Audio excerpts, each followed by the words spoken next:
Look how far we've come, all the things we've done. Did it all with love, beauty from the bottom up. All I want is you, you're my favorite view. But there's nothing more, girl, you make my heart beat. And we are back. We are back, Bumble Bitches. Season 3, episode 13 of the To Be Better podcast. 13's a good number. Isn't it? I like that number. I really want to start doing top of the morning or some stupid shit, something other than and we are back, because I really feel like welcome back or thanks for joining us today on the To Be a Better podcast. Yeah. I like that. Maybe we'll do that instead. I'm gonna start playing peekaboo with them. No, that's stupid. It was just to make you chuckle. Zach said you should actually wrap it. I'm not gonna. My t-shirt is sitting over top of it. It's wrapped. It's wrapped enough. Yep. There's a barrier there. What do we got going today, babe? Emails. Okay. Before we jump into this, as you guys just heard me say, Zach said that I should actually wrap it. We were talking about the ice pack that I'm sitting on. We are recording live in front of our Patreon, like we do for almost every single episode that we record. All right, guys, as you know, there was a TikTok scare. We lost the app for a whole 12 hours, and we have no idea what the future of the app looks like. And with that, we are very concerned about the loss of our following. We have amassed almost 3 million followers across that platform with all 4 of our accounts, and we are trying to push people to other social media platforms so that in the event that anything happens on one app, we have multiple other backup plans. If you want to make sure that you're not missing any content, we highly recommend that you check out our Patreon. On Patreon, we have multiple tiers to choose from. Starting at $10, you begin to receive exclusive content. At $15 a month, you get access to our private Discord server where we've amassed an absolutely amazing community of supportive people. And beyond that, we have other tiers to check out, along with my 2 private women's group, if that's something you may be interested in. Guys, on our $15 and higher tier, you have access to live recordings. We record all of our content 3, 4, sometimes 5 times a week, live in front of our Patreon audience, where they are able to chat with us while we're recording. They get to see all the flirting, the outtakes, the hot topic conversations that never actually make it on the podcast. And it's really worth that aspect in itself. We have an After Dark where we sit down usually once a week and have a glass of bourbon, or in Peach's case, a glass of wine and a bowl of cheese. And we have a whole lot of fun conversations, karaoke in the Discord. We finish the lyrics. We literally just hang out, and you guys get to hang out with us. There is a host of other perks, including Zoom calls that are coming for the ultimate tier, so that if you guys are having problems, you can talk to us. It also gives you the heads up on private meet and greets, because when we travel, we try to meet up with people on our Discord on a regular basis. There's a whole slew of other perks that come through Patreon. I highly recommend that you check it out. The best way to support what we are doing is to share the content. The second best way is to check out our Patreon. Thank you guys for being here. We can just jump right into it. Perfect. Whatever you want to do. You want to do emails now? We can do emails. You want to bullshit for a few minutes? We can. Can talk about the stuff I've been making in the kitchen. Okay. Keep in mind, we have 1 hour. Okay. So I would like to be done in like an hour and 10 minutes tops. Okay. So. Why? Because you said you didn't want to go for an hour and a half. Oh, okay. I didn't know if you had something waiting. You said you didn't want to. Okay. So we got an hour to an hour and 10 minutes. Okay, dope. So at home, I have recently made homemade orange juice, homemade mayo, homemade ranch, homemade butter, and buttermilk. I'm making homemade chicken nuggets today with ground chicken that I'm going to grind myself with my KitchenAid mixer. I'm really trying to do the home thing. Yeah. I finally convinced my husband that we're maybe going to get chickens. No, you didn't. It was a nice try, though. What do you mean? No, I didn't. We've had like 4 conversations about them. Yeah, and I'm not sold at all. What happened? Because you said maybe. Right. Maybe. Like one day. I'm not ready for chickens. When we know where we're going to live and we are situated, we can have a discussion about other animals. But until then, it's Ivy and Bane. Damn. You really got my hopes up with saying that we had enough room in the yard. We do. And if we decide that we're not moving to Tennessee and we are staying in Port Toilet, Florida, yeah, we can get a chicken coop. Okay. But until we know definitively where we're going to be, figuring out what we're going to do with the 2 dogs in March and then again in May was enough fucking of a headache that I'm not trying to worry about chickens and your mini farm while we're doing things. I need to be. It's good to know that you've thought past that conversation then. I have thought a lot past that conversation. Okay. Well, there goes my whimsical excitement. Not there it goes. It just delayed. It fleeted. Okay, well, I'm sorry that it fleeted. That's not what that was, but That is definitely we have time. We have to figure Yeah. out our life before we start investing in homesteading. Right. I made notes for some stuff that I wanted to talk about, but knowing that we only have an hour to hour and 10 minutes, I don't want to get into it. You just want to get into emails? I think I'm going to save it for Voice of the Broken. Okay. Speaking of Voice of the Broken is coming to the To Be Better podcast. I am probably going to delete that YouTube channel after Zach has already downloaded all that content. It's been uploaded to the To Be Better YouTube page. We're 22 episodes in. And when I record episode 23 today or tomorrow, whenever I decide to do it, it's going to get posted to the YouTube page. It'll probably get released on a Thursday evening or a Saturday, Sunday when we don't have To Be Better content. It will come with a disclaimer, but having the Voice of the Broken on the channel that's already established makes a lot more sense than trying to separate it into multiple things because it is very niche. Right. And like, I know that there are people out there who will listen to it if it's on the To Be Better podcast channel that would not listen to it if they had to go and do other things. Right. Find an additional channel or whatever. Right. So I would like to try to reach as many people as I can with that. And I don't want to lose it, but I also don't want to keep feeling like I'm wasting my time making content. And all of that content is being wasted if it's only being seen by 200 people. Right. So Zach said there's a playlist. So for anybody that wants to listen to the Voice of the Broken content on YouTube, there is a playlist that has all 22 episodes on it. And when I upload episode 23, it will be added directly to that playlist. So Dope. Definitely makes it easy. all right, let's jump into emails. I really want to fucking interact with the chat because we've been working all day and we haven't had a lot of time to just bullshit with people. Let's get into these emails. Okay. This one is titled Patreon, Navigating a Difficult Ex with Kids. Oh shit. Hello, Peaches and Chris. I am writing to you insightful and stellar humans about a situation I've never been in before. Hello, Chris and Peaches. Yes. Man's name should be put first. And I know that bothers a lot of y'all because why? Why should the man's be? Well, I'm important. Because that's the way it's always been. And then when you do it the opposite way, it fucks with my brain. I, 33 female, am currently in a relationship a year now with a man who is 36, whom I utterly adore. She's going to call him by his middle name, which is Christopher. She said, Christopher is incredible. I feel very much that he is healing a heart he didn't break. And not to speak for him, I believe I'm reciprocating in the same regard. His actions and considerations for me speak volumes, and he always follows through. Because of his love and presence, I feel safe, secure, seen, valued, and genuinely enjoyed for who I am and not what I can do for him. He is the opposite of what I've become used to. His energy has allowed me to sink more every day into the feminine softness I've kept on a shelf for years out of survival. And I love that dearly, especially since it's him I get to share that with, to love, care for, laugh with, be vulnerable, and grow with. So here's the thing.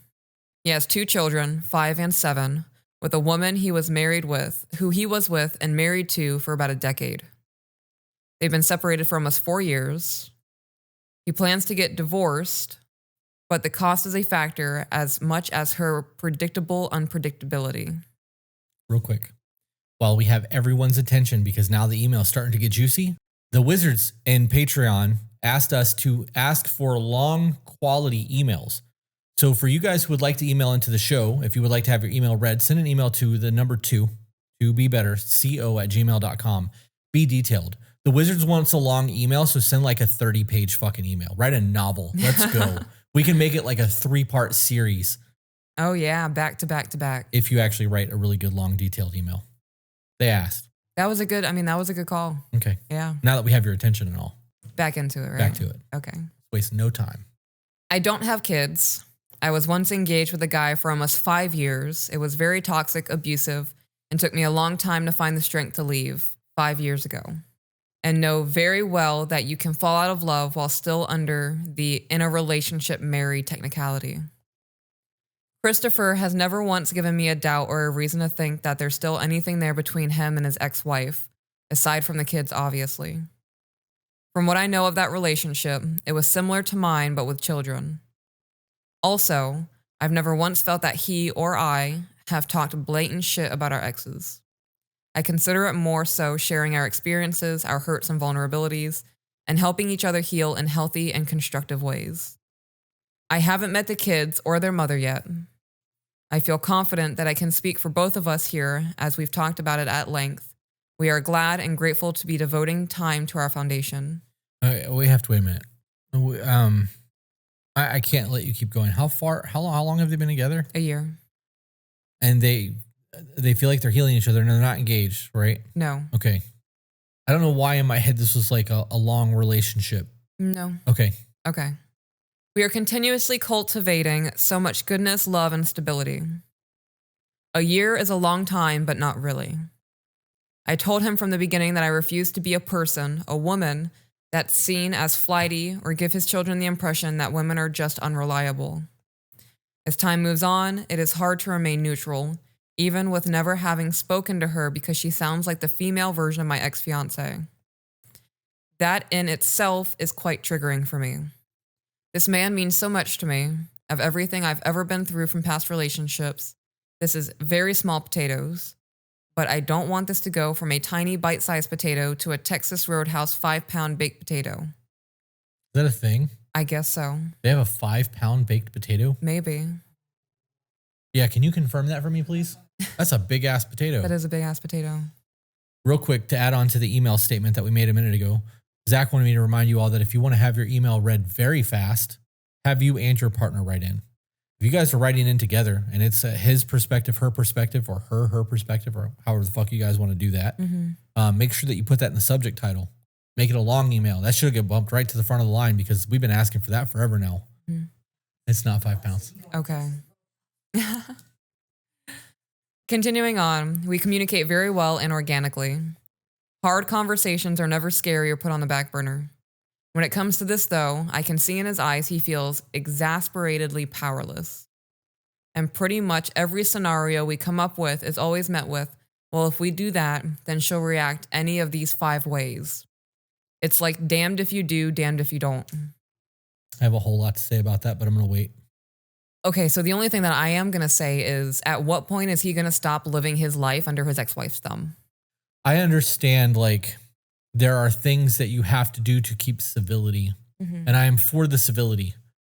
But at some point, you're not keeping civility. You are, like you said, living under the thumb of someone else.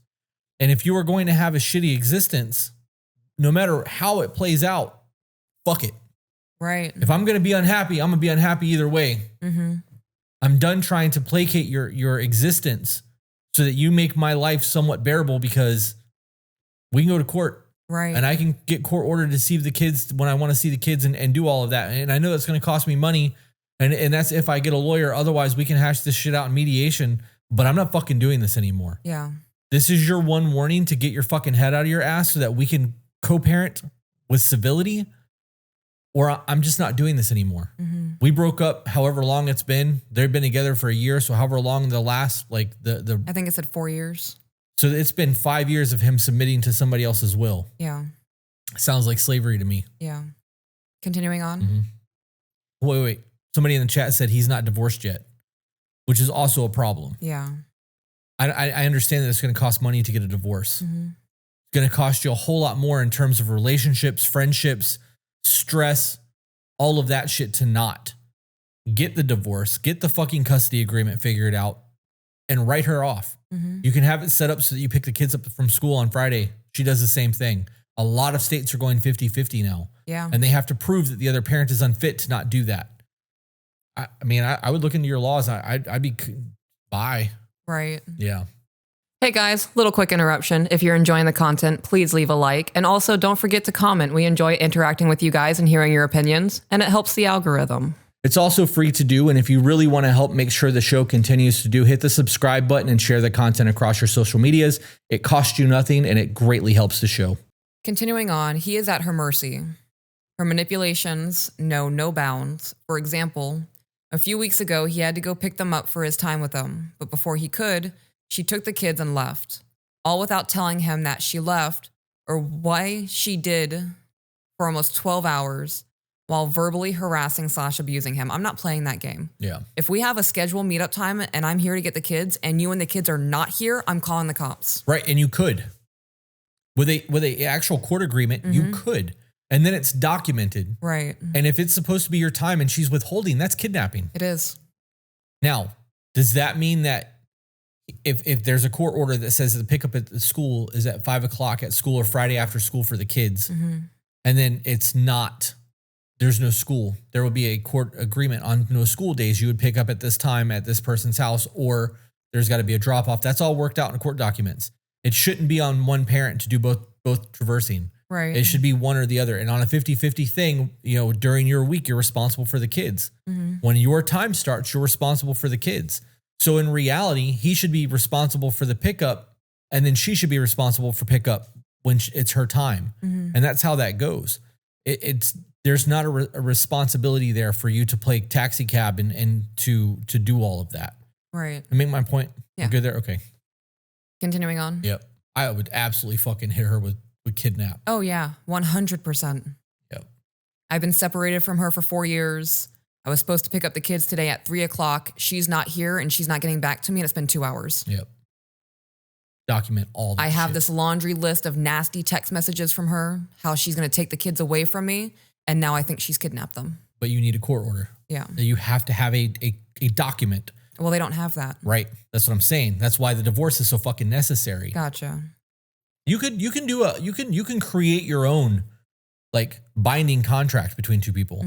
You don't need a lawyer or a judge to do it. It just needs to be verbally stated and or notarized. written. It's got to be notarized. You get it notarized, both signed that this is the fucking agreement. It's now a legal document, and it's been witnessed in front of a legal notary. It's my time with the kids. She's not giving it to me. Here's my fucking document. Legally, they're mine right now. She's kidnapping the kids. Yeah. I'd fucking ruin her life, dude. Oh, yeah. With no remorse. Yep.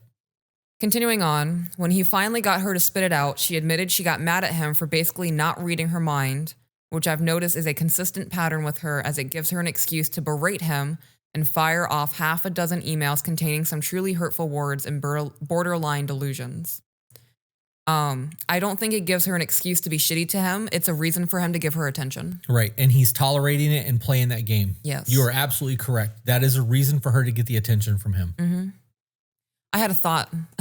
Share that thought. I don't know if you I was... share that thought with that beautiful brain. Oh my gosh. That big old beautiful brain. Thank you. A big old dinosaur brain. Holy shit. I know dinosaurs. I know. I got peas. I got a crate of peas, a whole pallet of peas. Got a warehouse full of peas. Knock, knock, who's there? Itty bitty booby peas. That was quick. Sorry. I loved it. No, don't ever apologize for that. The people who watch our After Dark lives will totally know what that was. Yeah. They know what's up. I know. I don't know if it was the dream I was having. This was either yesterday morning or this morning, but I woke up and my very first thought was, I don't care how many people will die on the hill, that there are more attractive men out there in the world. If I am taking attention away from my husband, I'm betraying my marriage. I don't know what kind of dream I was having, but like I was very angry and steadfast, and no other man is going to take my attention away from my husband. And it can be negative attention. It could be a dude putting me in a sour mood because he wanted to say something offhanded on the internet. You're going to get my attention. And that was a hard lesson to learn. Recognizing that even people negatively taking my attention away from my... Why are you squinting your eyes at me? Yeah, finish your thought. I'm processing. I have a whole thing going. Okay. Finish your thought, because you may answer me, and I may have been Right. a pointless ass squint. Well, now it's gone. Well, I got derailed. How do we implement that? How can I call you in the moment where there's some 6'7" neckbeard who looks like he's 40 years old, Captain Sweatpants, living in his mama's apartment complex, trying to talk to you? Yeah. Where I can be like, hey, get your attention off neckbeard, Captain fucking, Sweatpants over there, and focus on your husband. How can I implement that as a superpower when you're going through it? Because you do go through it from time to time. I've gotten quite a few text messages like, I'm so glad Ivy was here. I'm so glad my pew-pew's in my purse. Like, yeah. So how do I implement that? I'm gonna smack your ass and be like, pay attention to me, I was bitch. just thinking, I think like an ass smack, or like grabbing my face and making me look at you. I'm the daddy now. Pay attention to me. Doing something like you're my husband. I can't do that over the phone though. Get your mind out of the gutter. Call me that C word that I like. Yeah. But not the 4-letter one.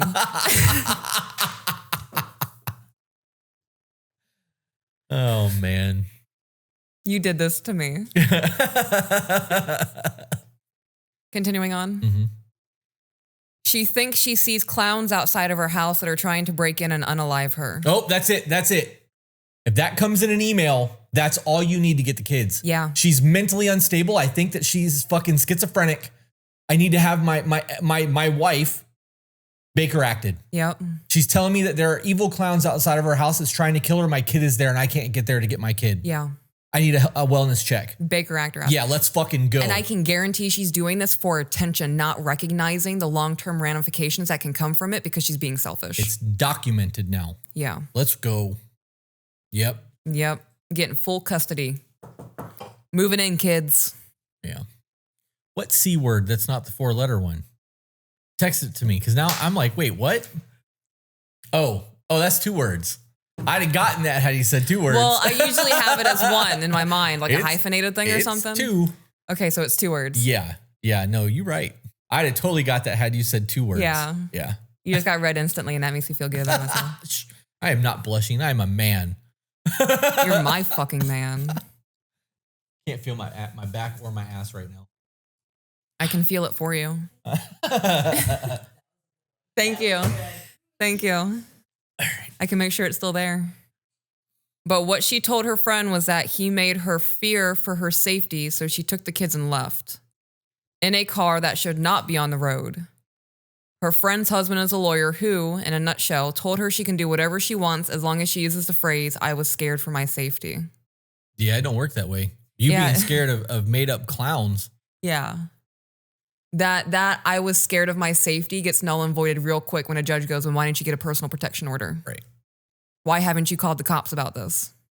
Curious as to how unsafe the car was, and can he prove that? Because now she's putting their lives in danger while being scared by made up instances. Mm-hmm. Yeah. Continuing on. Yes. So finally, my question: how the hell do we navigate this? He hasn't told her about our relationship. Everyone else in his life knows, and I trust him when he's answered my questions that I am not a secret. There have been 2 times when my overthinking mind goes into overdrive about that, but I acknowledge it's out of wanting to protect myself. I'm going to be honest. I'm not going to be with a dude who's lying to his ex-wife about our relationship because he doesn't want to hurt her feelings. Right. Our relationship is not about her. 4 years after they separated. Yeah. Okay. Okay. I'm a devil's advocate. Okay. What if she's the other woman? Like a side piece? Mm-hmm. Then how would everybody else know about her? Their emailer? She said that he has said that everybody else in his life knows about her. He has said that. Right. But his wife doesn't know that he's with somebody and she's never met the kids. He could be living a whole double life right now, making up shit to make his wife sound crazy. Right. When in reality, she's at home thinking that he's away on a work trip. That's where my brain went. Yeah. Tending to the children, excited for her husband to come back. That could definitely be a thing. Right. Well, she said that there's emails where all of this is a thing. So, yeah. I mean, it would be very elaborate for him to create an email saying that it's his ex-wife to send the emails to do that. But people go to fucking great lengths to do dirty shit. Yeah. So. I listened to a video the other day. No, you didn't. I did. Where this woman had been with this man for like 2 years. And they did the long distance thing and they visited. I may be mixing up stories, but the point of the story is he introduced her to his friend group online through a Discord, and like they would play games together and all these kinds of things. They would chit chat and message, and there would be multiple of them active at once. And she was at his house one day. She had to look something up on the computer, and she found one of the accounts of their best friends logged in. Like he had access to fucking everything. And the backup, like recovery account, was his information. It turns out that he was faking multiple people to make it look like he had a friend group. And she had developed friendships with these people outside of him.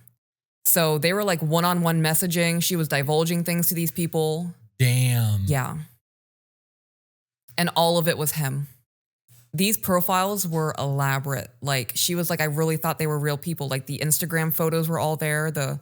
Everybody had different personalities and different interests. That's wild. Yeah. People are fucking crazy. Yep. I completely understand his hesitation of telling the ex he's seeing someone because she has and will use anything she can to hold the kids over his head. If she is truly like my ex, which I'm mostly convinced she is, then she is a violent, manipulative, lying, cheating, thieving, narcissistic sociopath. Crazy that two people within your little circle are the exact same thing. I am totally going off the fucking rails with like conspiracy theory shit and all of this. And I'm just going to say it because it's very unlikely that that's the case. Mm-hmm. I'm sorry. But what if she was telling him about her ex, and all the things that he was doing? He's like, that's crazy. Mine's like that too. So that they could relate and bond, so that she would never want to talk to the wife.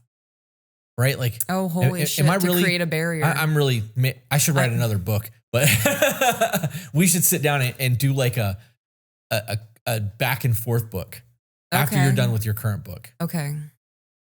I don't want to do another book.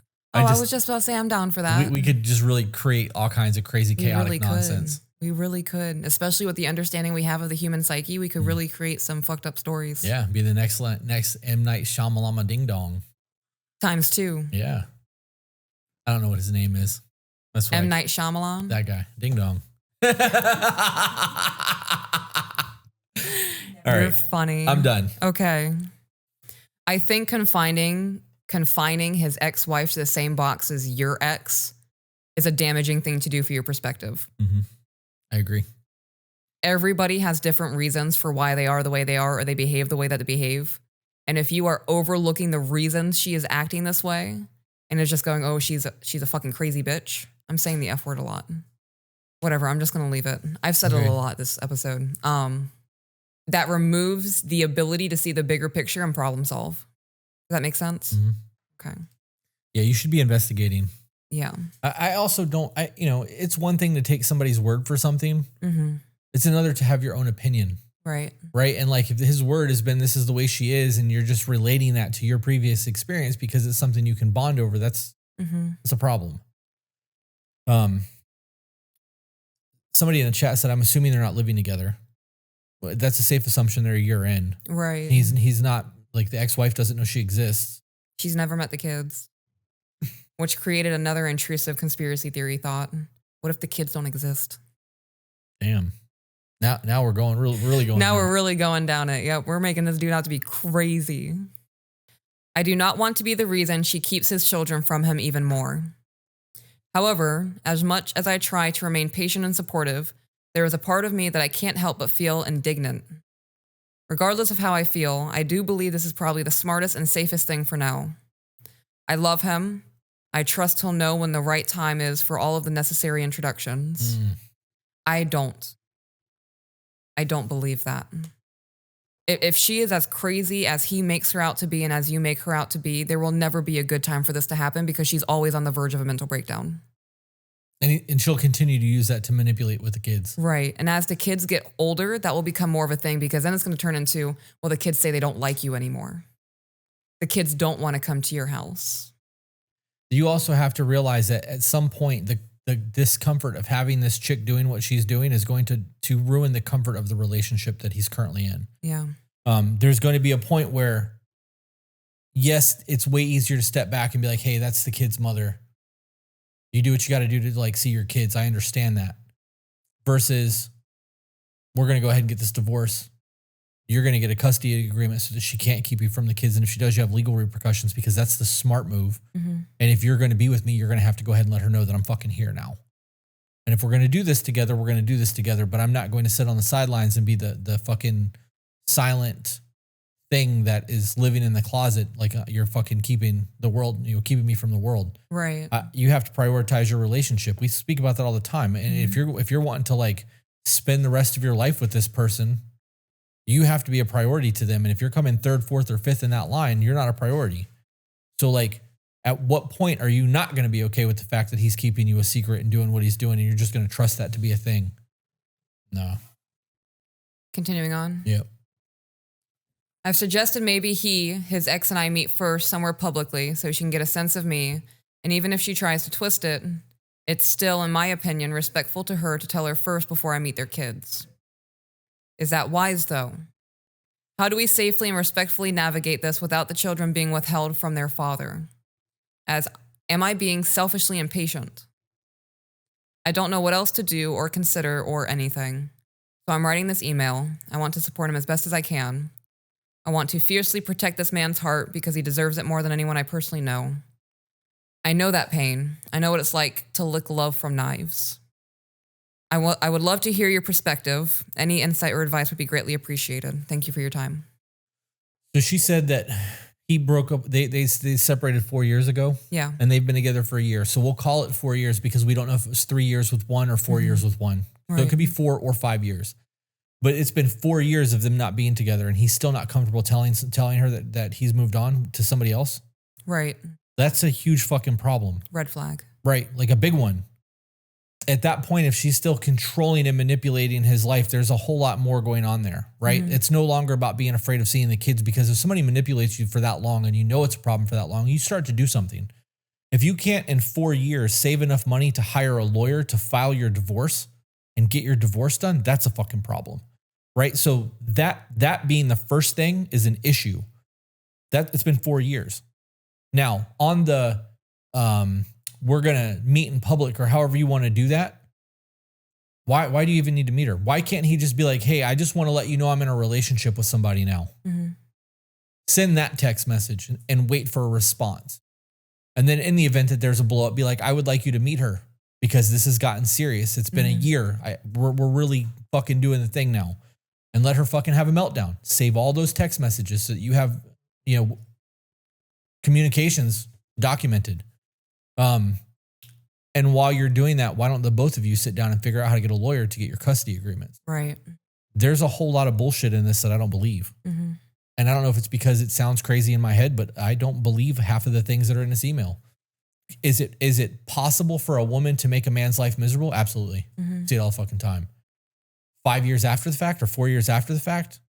Has she not moved on yet either? Is there a hope that there's reconciliation there? Is he leading her on to make his life not so bad?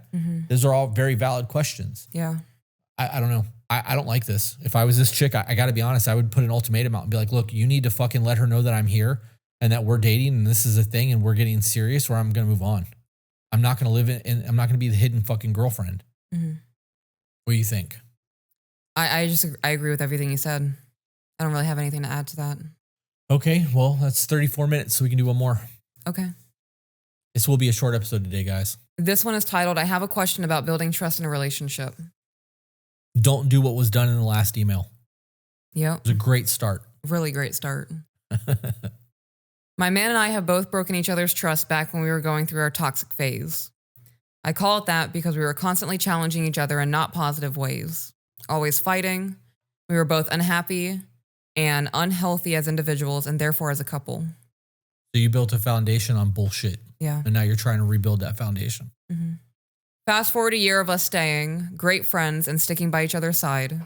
We chose to be together again. In our separation, we had both grown immensely. Together and as separate people. Now we are in the happiest, healthiest relationship, but I do have something that bothers me. We are trying to build trust back with each other. My mistake was that I've slept with someone else while we were broken up. I didn't tell him about it until he pried it out of me. I wanted to tell him on my own, but it was just too hard. We had an agreement that we would be exclusive sexually with each other and not see other people while we were broken up, and I broke that pact and therefore his trust. That's fucking weird. Y'all broke up, but can only have sex with each other? Right. Because I was going to go to my always. You guys were broken up. Yeah. What you did during that time is none of his fucking business. Right. So whether you did or you didn't, when asked, you should have been like, that's none of your business. You decided you didn't want me anymore. The This wasn't going to relationship work. ended. We weren't together. Yeah. What I did during that time is none of your concern. I believe that. Unless you're like fucking a lot of people. Right. You get an STD or pregnant, that there's extremes to that. That is a different conversation. But as a normal, healthy human person, if you break up with somebody and you're separated for a year, what you do during that year is none of their concern. It would not have been a concern for you if you just met them. You're not going to go and give them the rundown of all of that. That has to be earned. So in that conversation should have been, it's none of your business. But why would you eliminate a relationship with somebody and still be active sexually with them? Yeah. That makes no sense to me. I agree. His wrongdoings were from when we were together in the past. He had a very serious corn addiction, and which I considered to be cheating. He stopped watching it while we were separated for the most part. Nothing like what it used to be. Hiding it from me. He stopped for Yeah. the most part? Yeah. No, he didn't stop. He slowed down. Let's call it what it is. If you're a smoker and you quit smoking and have a cigarette, you didn't fucking quit smoking. Right. You just took a break. So he slowed down. She's giving him a whole lot more credit there. If she viewed that as cheating and he knew that and was still doing it while they were together, he did the same shit she did. They both lied. Right. Okay. He was scrolling thirst traps on his phone in the washroom, etc. It was to the point where I felt the need to go through his phone and emails because he would always tell me he would stop and there was always something to find when I was looking for it. Fast forward to now, and I made a pact with myself that I would not go through his phone or emails behind his back like I used to. Primarily because I do trust him mostly now. And secondly, because I can't handle that pain again if I were to find something else because it was a horrible experience that I will never go through again. Do you believe that? What? I trust him mostly now. Trust is not, that's an all or nothing thing. Yeah. If you don't trust them, even a fraction, you don't trust them. That's not a thing. You can't half-ass that. That's got to be an all or nothing situation to me. So you can't say I trust him mostly. Does that mean that you're not looking through his phone at all? With past infidelity, is there discretion there to be like, hey, I'm insecure right now. Can I look through your phone? We've had a tumultuous past. This is part of the recovery process. Can I do that? Because that also lends to a very different thing. Right. Yeah. Yep. You look like you're about to say something where I interrupted you. You had a look on your face when I said all that. No. Okay. This whole pay attention to what people are saying thing, when they're writing their emails, they're being honest. They're just word vomit, or they're, on the toilet texting an email out. You say what you fucking mean in those moments, because it's not a Freudian slip. Like this is the way you see it. I trust him mostly. Right. You don't trust him then. You have areas of your life where you feel secure and he's giving you security in those moments, but he is not giving you ultimate security. There's not a true safe there, right? Like I'm walking on tightrope with this relationship because we're trying to build a foundation, but there's a giant fucking net down there. Right. I trust him mostly. Continue reading. Yes, Now building trust back. It's been hard for both of us. We've been doing good with reassurance and open and honest talks if needed. There's a ton of love for each other, and we do trust each other, but have these lingering trust issues. Then you don't trust each other. Right. I believe that he's not watching porn or sexual content, and he also knows it's a hard boundary of mine, and I will break up with him if he continues that past behavior. Here's my issue. I have always had an open phone policy with him. He knows he can go through anything on my phone because I have nothing to hide. This has been the case since we first started dating. Him, on the other hand, he believes it to be a huge breach of privacy and sees me ever wanting to see his phone as a red flag and that it's just because of my insecurities. I do view phones as a personal item. I view that as going into somebody's backpack or like sifting through their nightstand. Right, I agree. Invasion of their privacy. He betrayed the trust, though. Right. I was going to go on this route. I'm so glad you did. You did this to yourself. So if she is having an insecurity, it's because you were watching porn behind her back, which she views as cheating. Right. Well, they also had a very rocky beginning. Yeah. And they were both infidelity. Like there was a whole lot of shit there. But in the event that there's an open phone policy in the relationship, it should be on both people, not one of them. If you have an open phone policy and I don't, and I'm going through your shit to see what's going on with you because I'm an insecure motherfucker and I'm probably doing something wrong, but you can't go through mine, that's all the proof I need that this relationship ain't going to work. Yeah. It's okay to be like, we had a really rough past and we're building trust. There's a whole lot of things that we haven't worked through yet. So we are working on rebuilding the foundation of trust. And with that rebuilding comes all of these obstacles that we have to overcome. We have to put some epoxy in the cracks and kintsugi, if that's what it takes. This whole idea of I'm going to give him everything he needs and I don't get to question, where is your needs being met in that? Right. How are you going to rebuild trust if he's not showing you that he's capable of being trustworthy? I can tell you till I'm blue in the face that I'm not doing any of these things, meaning him. But if you can't confirm that he's not doing the things that he has done in the past, how do you know? How do you know that he doesn't have an app on his phone that requires a password that allows him to save photos of girls and stick it on his phone so that he can just pop in the little calculator and enter a code? Because that's a thing. For you to hide all that shit on your phone. So in the rare occasions you actually do open the phone, it just looks like a calculator app. People are fucking dirty. They are. And he's shown you his character. He's shown you who he is, and the invasion of privacy and not allowing you to have access to rebuild the trust in all of this is a fucking problem. Mm-hmm. Hey guys, little quick interruption. If you're enjoying the content, please leave a like. And also don't forget to comment. We enjoy interacting with you guys and hearing your opinions, and it helps the algorithm. It's also free to do, and if you really want to help make sure the show continues to do, hit the subscribe button and share the content across your social medias. It costs you nothing, and it greatly helps the show. Continuing on. Mm. It would be nice that if I ever feel that something is going on, I could ask him to look even just once at his phone. He says he has a concern with me reading messages from his friends, which I can somewhat understand, but also not really because I tell him everything and I always respect him in his face or behind his back. When I say I have nothing to hide, I truly mean it. I understand that he might not want what used to happen. I understand he might not want what used to happen, like me going through his phone sneakily behind his back unknowingly, which I know is wrong, but so is what I was finding. But I don't want to or need to do that anymore. I just like one initial check of maybe Snapchat to see if there's any new women on there, recently saved videos and images, recent TikTok likes, and browsing history for corn reasons / thirst traps. But he would be extremely angry with me if I brought this up with him at all. What is your advice? I'd love some unbiased input here on the situation.